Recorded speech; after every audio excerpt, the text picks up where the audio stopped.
Jake didn't remember the impact. He didn't remember the feeling of metal twisting, of glass shattering, of his body thrown into darkness. He only remembered the lights. Two blinding headlights cutting through the night. A horn, long and shrill. And then, nothing. When he opened his eyes, he was in his bed. His own room. At first, it felt like he had just woken up from a nightmare. The room was dimly lit by the morning sun, filtering through the blinds in those same familiar golden lines. His alarm clock sat motionless on his nightstand. 6:47 a.m. It didn't seem right. Didn't he drive home last night? Hadn't he been on the road? Jake sat up, his head swimming. His limbs felt off, not sore, not injured, just strangely light, like he had no weight at all. He rubbed his face and took a breath. Then he called out, "Mike!" His roommate had to be home. It was a Saturday. No answer. He tried again. "Mike, you up?" Silence. That's when he started to notice the stillness, the kind that didn't feel natural. There was always something, the hum of the fridge, the faint creak of wood settling, the distant sounds of neighbors. But right now, nothing. Not even his own breathing. He pushed off the sheets, swung his legs over the bed, and stood. The moment his bare feet hit the floor, a strange sensation ran up his spine. Like he wasn't really touching it. Like the floor was there, but at the same time, it wasn't. Jake shook the thought away. He was just groggy, disoriented from sleep. That was all. He moved through the apartment, his socks silent on the hardwood floor. He rounded the corner into the kitchen, expecting to see Mike at the table, scrolling through his phone like always. But what he saw instead made his stomach tighten. Mike was there, standing at the counter, pouring coffee. Steam curled into the air, the scent of roasted beans filling the room. Jake let out a breath of relief. "Dude, what the hell?" He exhaled. "I called you. Didn't you hear me?" No response. Mike stirred his coffee lazily, looking down at the counter. Like he hadn't heard Jake at all. Something was wrong. Jake stepped closer. "Hey," he tried again, reaching out. His fingers brushed against Mike's shoulder and passed straight through. A shiver shot down his spine. His breath hitched in his throat. Mike didn't react, didn't move, didn't even flinch. Jake stepped back, his heart pounding. He looked down at his own hands. Perfectly solid, perfectly normal. And yet, Mike hadn't felt him. Mike didn't even know he was there. Panic clawed its way up his throat. His mind raced for explanations. A dream, a hallucination. Was he still asleep? Jake whipped around, scanning the apartment. Everything looked normal. The furniture, the kitchen, the coat hanging on the hook by the door. His reflection. Jake froze. The mirror. It was hanging in the hallway, just beyond the kitchen entrance. And Jake was staring straight at it. But his reflection wasn't. His own body stood in the doorway, his own face perfectly clear. But his reflection wasn't looking back at him. It was still staring into the kitchen. Still looking at Mike, like it hadn't noticed him move. Jake's chest tightened. He wasn't dreaming. This was real. And something was terribly, terribly wrong. Jake took a step back from the mirror, his breath coming in short, shallow bursts. His reflection hadn't moved when he did. It had stayed exactly where it was, staring into the kitchen, ignoring him.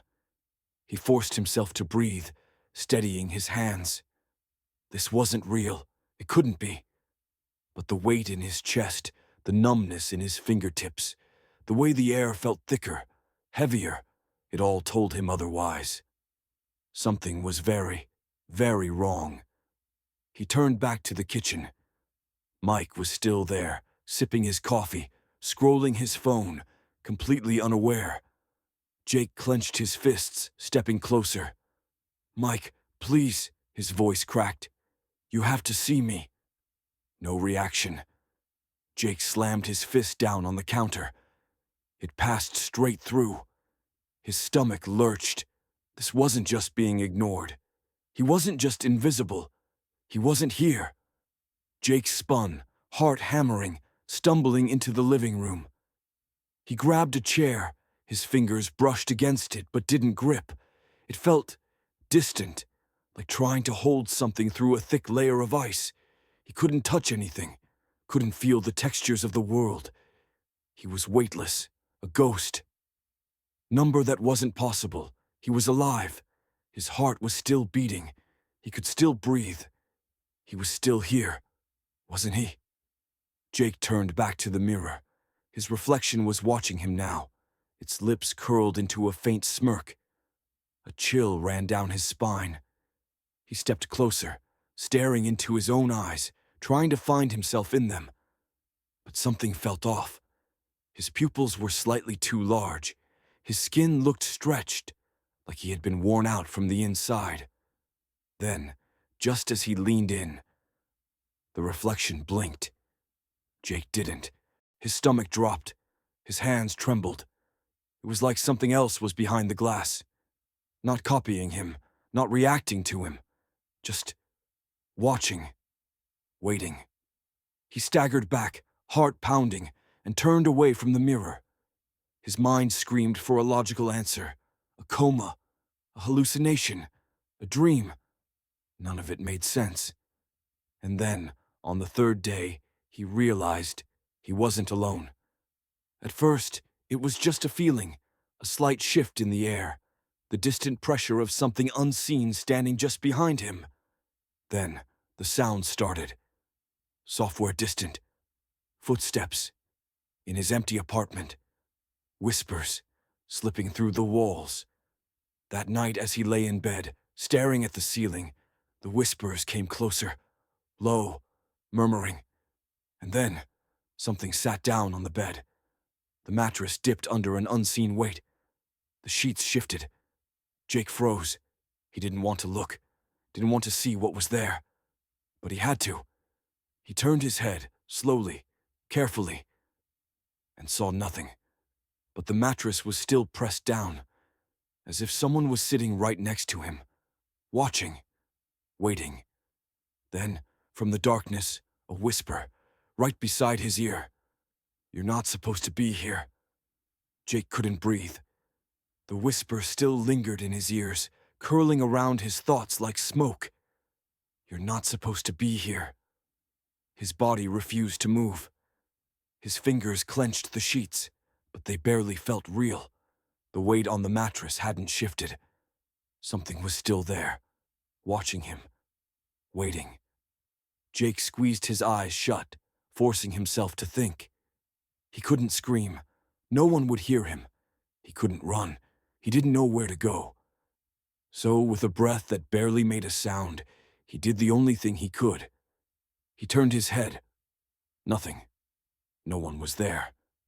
But the indentation on the mattress was still visible. A perfect human-shaped dent in the sheets, pressed down as if someone was still sitting beside him.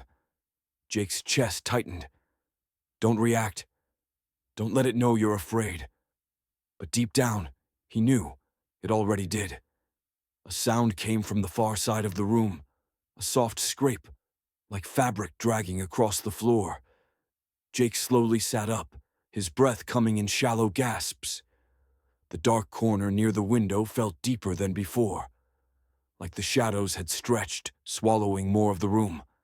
Something was standing there. He couldn't see it, but he felt it. That same unbearable weight in the air. Thick, suffocating. Jake swallowed hard. Who's there? His voice barely made a sound. The whisper came again, softer this time. You see us now, don't you? His heart slammed against his ribs. Us. He didn't want to know what that meant. Didn't want to believe that there was more than one. But he knew. Deep down, he already did. The shadows shifted. A figure stepped forward. Not entirely there. Half faded. like a bad signal on an old television. It was a woman, or at least something that used to be. Her clothes were tattered, hanging loose over her bony frame. Her skin was too pale, stretched too thin, her eyes nothing but dark, empty hollows. And yet, she was smiling. Jake tried to stand. He needed to run, needed to get out. But before he could move, her head snapped sideways. A sudden, unnatural jolt, like someone had grabbed her by the neck and twisted too hard. And then she spoke. But it wasn't just her voice. It was layered. A dozen voices, speaking at once. All of them whispering the same thing. You don't belong here. Jake's breath hitched. His pulse thundered in his ears. This wasn't a nightmare. This wasn't his mind playing tricks on him. They were real, and they saw him. The woman took another step forward, then another. Her bare feet didn't make a sound on the hardwood floor. But with every step she took, the room grew colder. The air grew heavier. Jake could feel it pressing against his skin, squeezing his lungs. He needed to move, needed to run, but he couldn't, because suddenly there were more of them.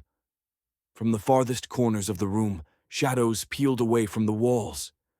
Shapes began to form, tall, thin, twisted figures, emerging one by one. Silent, motionless, watching, waiting. Jake finally stumbled back. His back hit the wall. He felt trapped. And then the woman's lips moved again, but this time it wasn't a whisper. It was a question. Software curious. Do you remember how you died? Jake's entire body went cold. The woman's question echoed in his head. Do you remember how you died? His throat tightened. His hands trembled at his sides. He wasn't dead. He couldn't be. He still felt his heart pounding, still felt the weight of the air pressing against his chest. But as he looked at the figures gathering in his room, the shifting, shadowy things with hollow faces and jagged, smiling mouths, he knew they believed otherwise. Jake forced himself to breathe, to think. If this was death, then why was he still here? Why did he wake up in his bed? Why was he trapped in a world that looked exactly the same, except no one could see him? The woman tilted her head, her grin widening.